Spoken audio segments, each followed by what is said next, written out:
پاسسىپ ياخشىدىن ئاكتىپ ياخشىغا. ئاپتورى مۇستافا ئىسلامئوغلى. 2. bab 3. qism. قەلبنىڭ سالىھ ئەمەلى داۋا ئىشقى. Davası bolmagan kişini adam degili bolmaydı.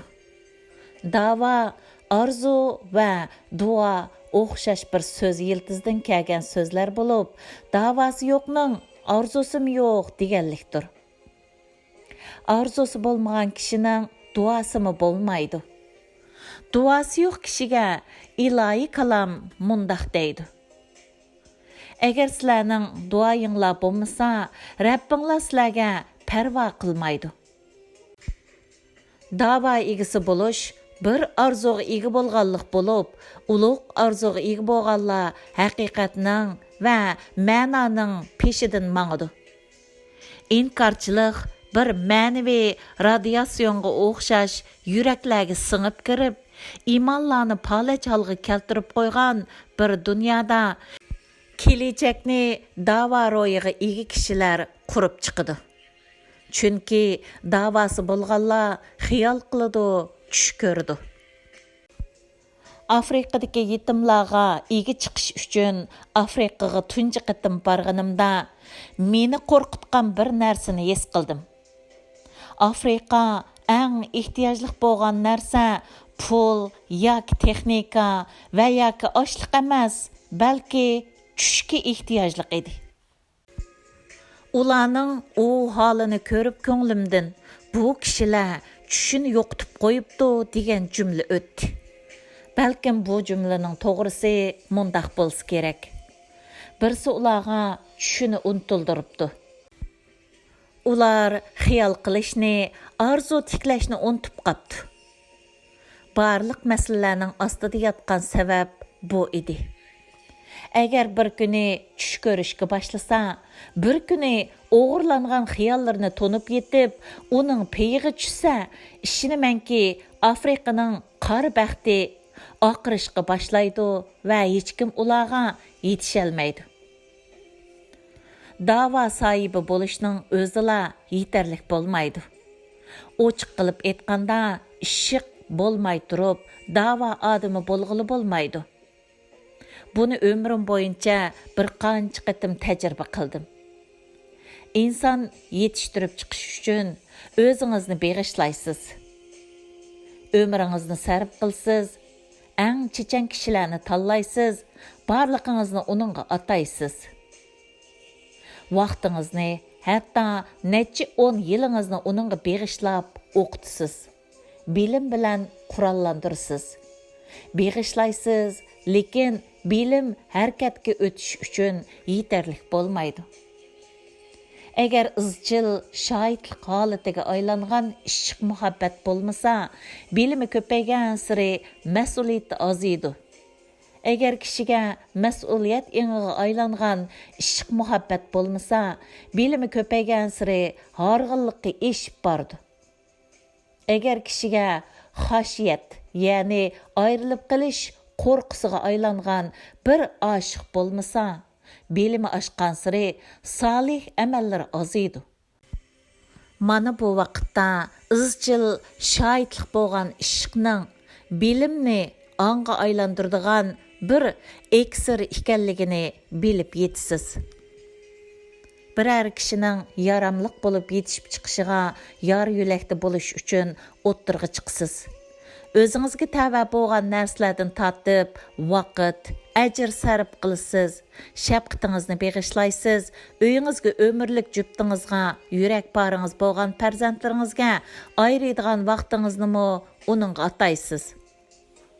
Muşundaq qılıb bir yerге kelisiz, lekin nəticədə heç nərsəgə erişəlməysiz. Nemi səbəbdən bundaq bolğanlığını bilginiz keladi. Mana bu noktada açıq haqiqat bilan yüzleşsiz. Qarşı tarafda iştiyoq yo'q ekanligini ko'rib yetisiz. Chunki ishtiyoq bergili bo'ladigan, o'rgatgili bo'ladigan bir narsa emas ekan. Har narsani o'rgatalaydi ekansiz, lekin ishtiyoq kelganda chorasiz qoladi ekansiz. Agar ishtiyoq bo'lmasa, ichidan kelmagan bu ishtiyoqni boshqa yerdan elib, yurakka salolmaysiz. Aktif yaxshilik ishtiyoqsiz bo'lmaydi. Chunki bu 2 kare 2 4 bo'lgandek ro'shan bir haqiqat. İnsanni harakatga o'tkazadigan sirliq kuch ishtiyoqdir. İshtiyoq bo'lmasa, hamma narsa tal bo'lgan taqdirdimi, yanala qiqib qo'ygan qo'ziqdek midirlamay turadi. Hatto ishtiyoqi bo'lmagan birining sharoitini yaxshilab berganligingiz, uning kalampayligini oshirganlikdan boshqa narsa bo'lmaydi xolos. Shart sharoit motorga o'xshaydi. Lekin motorni harakatlantiradigan yiqilg'i yo'q. Bundaq ahvolda motorning cho'ngligi va kuchining qanchalik ekanligining bir ahamiyati bo'lmaydi. Bu sababdan ishtiyoqsiz imkon yiqilg'isi yo'q motorga o'xshaydi. Qobiliyat bir ustunlik bo'lib, u cho'qim davosiga o'zini ataydigan bir ishtiyoq bilan kuchlantirilishi kerak. Mana shu chaqda oltin uzukka yoqut ko'z yarashqandek bo'ladi. O'quv amrining yana bir ma'nosi pассип aqlni aktip holga keltirish bo'lib, Alloh nomidan, Allohning ismi bilan harakatga o'tkazilgan u aqldan hech chiqmasligi kerak bo'lgan birsi bor. Alloh. Asyodi Alloh bo'lg'uchining davosi Alloh bo'ladi. Davası Allah bo'lg'uchi Allohning davosiga butun ishtiyoqi bilan yepishidi. Allah davosiga muhabbat bilan yepish kuchini u ishtiyoq shundoq bir aktip holga keltirdiki, tillarga daston bo'ladi. Dava ishqi barliq ishqi muhabbatga bosh bo'lgan vaqtda. Dava ishqi barliq ishqi muhabbatga bosh bo'lganda qandoq bo'ladi? O'z holi bilan yurgan birsini jamiyatni isloh qilg'uchi biror kuch markaziga aylantiradi. Ularning o'tmishini bildiganlar bu holatini ko'rib hayron qoladi. Bu kishi bizning palonchimi degizadi. Boshqalar uni toniy olmay qoladigan, hatto uni tushunolmaydigan bo'lib qoladi. Tushunolmaslikning sababi uningda bo'lgan ishtiyoqning, muhabbatning o'zida bo'lmasligi xolos.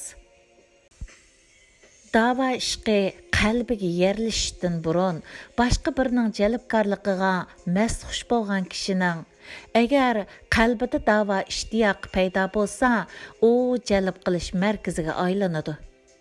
Atrofidagi hamma kishini va har narsani harakatlantirdi. Ishq qo'li tekkan hamma narsa harakatlanishga, mengishga, yugurishga boshlaydi. Asboblarmi uning qo'lida boshqacha bir alaydilikka ega bo'ladi. Jonsizlarda jon, ruhsizlarda ruh paydo bo'ladi. Imkonsizliklar uning qo'lida imkonga, ümidsizliklar uning ko'nglida umidga, dardlar uning tilida darmonga aylanadi. Hüveylitning qizi Xadijani, buyuk Xadijatul kufr qilgan dal mana mushu ishq edi. U o'z hol ahvoli bilan avara. Rasululloh bilan to'ydan burun 2 qatim tul qolgan bir mazlum bo'lib, yetim qolgan bolalarni cho'ng qilib qatarga qo'shishga o'zini beg'ishlagan edi. Aldığa, əxlaqiga həvəs qılıdığan ئابدۇللاھوغلى Muhammaddan ibarat bir qismat chiqishi bilan tang uningga muhabbat bog'ladi. Uning valisi bo'lgan cho'nglar bu nikohga qarshi chiqqan bo'lsa-mu, Xadija tashna bo'lgan narsani uningdan topdi va hayotini uning bilan birlashtirdi. Chunki Xadija uning insonligiga va shaxsiyatiga maftun bo'lgan edi. payg'ambarlikdan keyin ئابدۇللهoğlu muhammadning ayoli va bolalarning onasi bo'lishdan boshqa bir davosi bo'lmagan hadichaning bag'riga texmi ulug'vor bo'lgan bir ishq o'ti tushgan edi. Chunki Hadicha muhabbatning bag'riga tushgan bo'lib, bu ishqi muhabbat uningga mundaq dedi. Ey Hadicha, sening farzandlaring faqat sen qo'rsoq ko'tarib tuqqanlardan iborat emas. Sen faqat bolalaringning onasi emas, mu'minlarning onasi. Shunga faqat tuqqan bolalaringga emas, sen tug'magan farzandlarga ona bo'lasan. U onalik bag'rini faqat iymon etgan tunji nasliga ochmadi. U vayi bilan uchrashib, uningdan paydo bo'lgan tengir qashning ta'siridan qutulolmagan Alloh rasuliga va vayiga onalik bag'rini ochdi. Allah Rasuli Hira g'orida vayini ilib qo'rqqan holda uyga qaytib kelganda Hazrati Hadicha uningga mundaq tasalli bergan edi. Allah bilan qasamki, Allah seni hargizmi yerga qaratmaydi. Chunki sen so'ziga sodiq bir kishi. Aqribalik bağlarga ahamiyat berasan, igi chaqsizlarga bosh pana bo'lasan. Mehmon do'st haqning egisini tepishga yordam qilasan. Dava ishtiyoqi uni Makkadagi yangi yetilayotgan iymon jamoatining onasiga aylantirgan edi. U ig'ir kunlarga mubtalo bo'lgan, makon ko'rliqqa kiribda bo'lgan davr bo'lib, Hazrati Hadicha Makkaning eng boy ayollaridan biri edi. Sherik tijorat yo'li bilan mol dunyosini ko'paytgan bo'lib, Hadicha onaning barliq mol dunyosi payg'ambarlikdan keyingi 9 yil ichida davo yo'lida sarf qilinib tugidi. Iymon jamoati o'zlariga qartilgan qattiq embargodan sog'-salomat chiqqan bo'lsa, bu ozroq bo'lsa-mu uning davo ishtiyoq soyasida bo'lgan edi. Büyük Hadicha hayotini aşkıga, ishqini imoniga shohid qilgan holda bu olam bilan xo'shlashganda, uning ismi barliqini ishtiyoq bilan otlangan Alloh yo'lidagi da'voga sarf qilganlar tizimligining eng beshiga yezildi. Hazrati Alini shirga aylantirgan oshiq edi. Onun 57 yıllık ömrü bir işqqa, davaga beg'ishlangan edi. Hazrati Fatima hayotidagi vaqtidagi bay'at qilmagan Hazrati Abu Bakrga keyin nima uchun qarorini o'zgartib, bay'at qilganligini so'rganlarga mundaq javob bergan dava oshiqi edi. U kishilarning İslamdan yenib olganligini ko'rib, islom va musulmonlarning zarar ko'rdiganligini bilib yetganlikdan qarorimni o'zgartib bay'at qildim.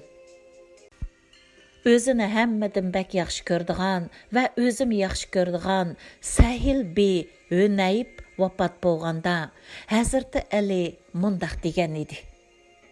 Agar meni bir tog' yaxshi ko'rgan bo'lsa, kukum talqon bo'ladi. Sahil uningga bo'lgan muhabbatini hayoti bilan isbotlagan edi. Uningdan boshqa Hazrati Ali suiqasdga uchrashdan burun qotilini taniydi.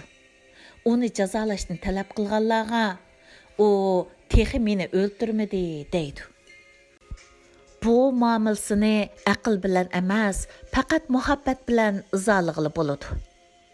Qatilning kechirim qilinishini vasiyat qilishimi bu ulug'vor da'voga bo'lgan ishtiyoqining natijasi edi. U o'zini kimning nima uchun o'ltirishidan ziyoda kim uchun yashab, kimning yo'lida o'ladiganligiga ko'ngil bo'lgan edi. Parda ko'tarilgan taqdirdimi taqdirim o'zgarmaydi degudak darajada oshiq edi. Allohga bo'lgan muhabbati bir qatim uningga mundaq degizgan edi. İlohim, Seyyidim, Mevlam, Rabbim. Sening vaslingga yetishni orzu qilaman. Azobingga sabr qilaman.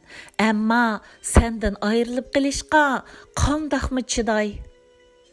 Ey Rabbim, menga yordam qilgin. O'tinga chidayman, lekin sening keramlik beqishingga qandoqmi bardoshlik beray? Shahodatga sabab bo'lgan suiqasdga uchrab, birinchi xanjar vujudiga urilganda bergan javobi mundaq edi. Kəbinin Rabbi bilan qasamki, mana əmdi qutuldim. Buni odatdagi bir tushuncha bilan izohlag'ili bo'lmaydi. Buni faqat Rabbiga bo'lgan ishqi muhabbat bilan izohlag'ili bo'ladi.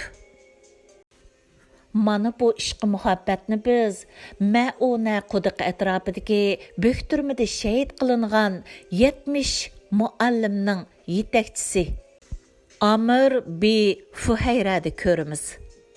Qotili Jabbar xanjarni uning dumbisiga urgan vaqtda Amir bi Fuhayraning oxirgi so'zi "Mana amdi g'alba qildim" bo'lgan edi.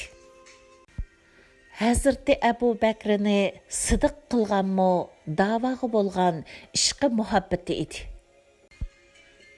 Xalifalik vazifasini ustiga olgan kuni ishchinglarda eng yaxshi kishi bo'lmagan bo'lsammi, sizlarning yetakchinglar bo'lish vazifasini ustimga oldim degan va sahobalardan xatolashib qolsa tuzitib qo'yish haqida va'da berishni talab qilganda, ularning ichidan agar sen xato yo'lga mangsang, biz seni qilichimiz bilan to'g'ri yo'lga boshlaymiz degan javobni anglagandan keyin burilib, buning uchun Allohga hamd aytaman degan edi. Buning real siyosat, real siyosiy muomala bilan hech qanday bir aloqasi yo'q. Buni faqat Allohga bag'ishlangan muhabbat bilan izohlag'ili bo'ladi. U 2 yil bo'yincha boshqa ish qilmaganligi uchun G'aznadan xalifalik maosh olgan. Lekin vafotiga yaqin olgan maosh miqdorining hammasini G'azinaga qaytarib bergan edi. Buni odatdagi bir tushuncha bilan izohlash mumkin emas. Bundaq qilishi dinning ta'limoti bilanmi bo'lmagan edi. Buni faqat Allohga bag'ishlangan muhabbat bilan izohlag'ili bo'ladi.